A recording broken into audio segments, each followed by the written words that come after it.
بسمنه بقى يعني ان شاء الله مش طالع منها ولا بالسمنه البلدي ولا دافين والكش ان شاء الله. كان منشلك تاني يا لوز. كان من يومين شهر 3 ورا بعض على ايه؟ العجين والخليط ده اول امبارح مع هنيدي وهنا معاهم وهناك معاهم وامبارح مع مروه اول يوم الجمعه هنيدي والحاجه مروه والنهارده الاثنين انت بقى يعني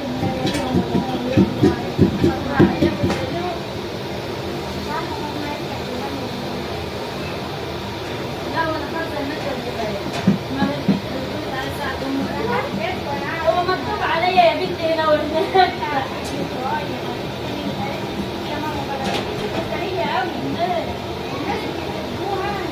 بصي يا بنت هتجيبي نعم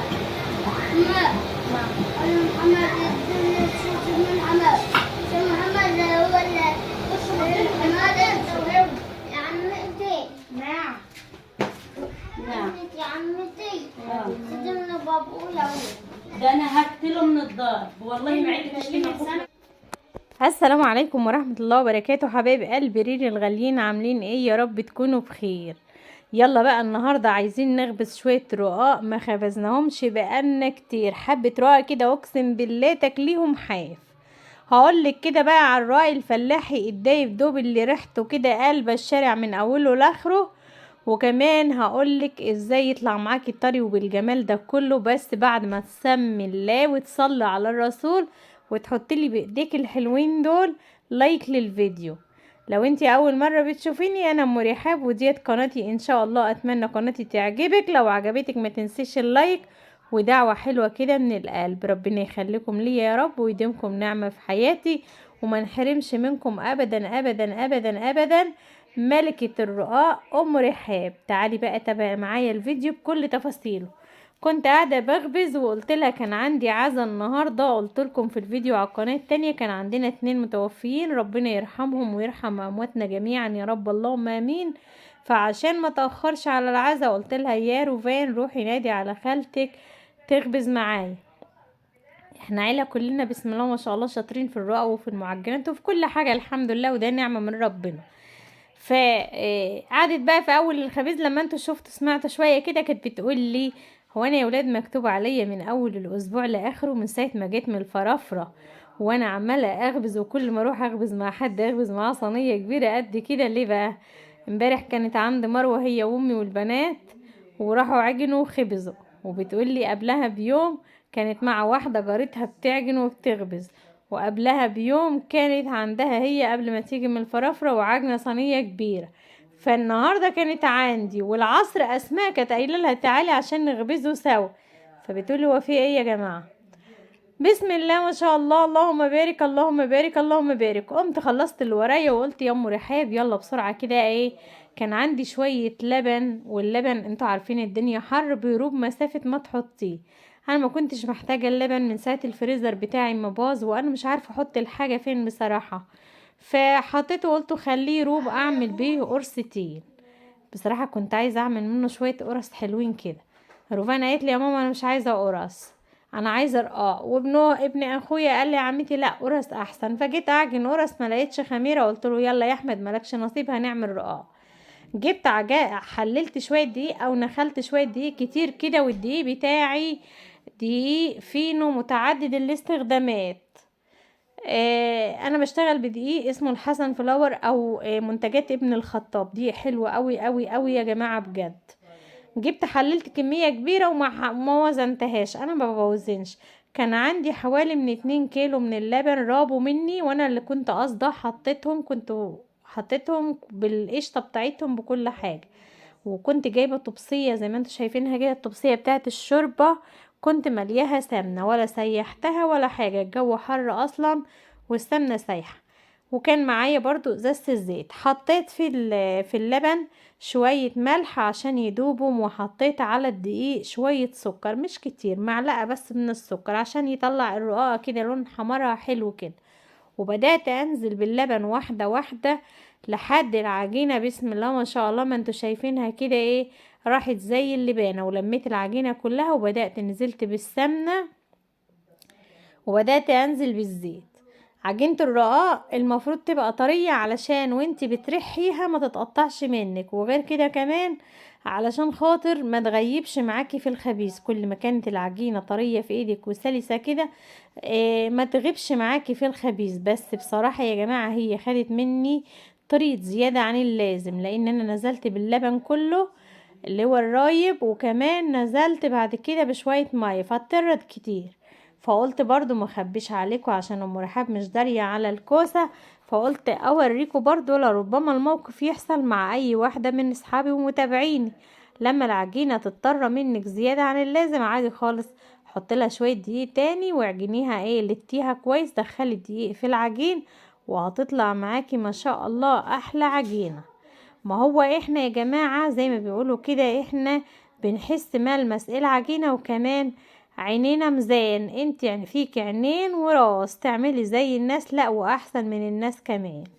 اللهم صل على الحبيب المصطفى صلى الله عليه وسلم. العجينة بقت زي الفل اهيت، وحطت لها شوية الزيت ما كترتش، انا حطيت حوالي يا جماعة الطبسية اللي انت شفتها بتاعت الشوربة ديت، وحطيت حوالي من كوباية من الزيت. كانت في الازازة الصغيرة، مرضتش يعني في الازازة اللي احنا بنستخدمها مرضتش افتح الازازة التانية.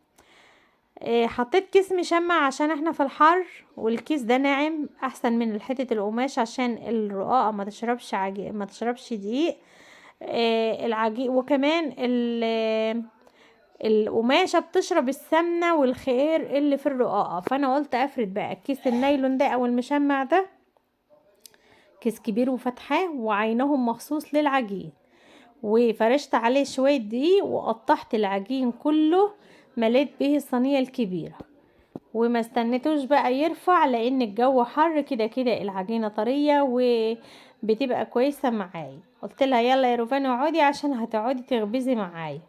فهي قعدت ولحت الفرن وعملته، نضفته بقى بحتة قماشة بعد ما سخن كده. هي بتقعد تخبز معايا على طول، بتكسر لي وانا باخد منها.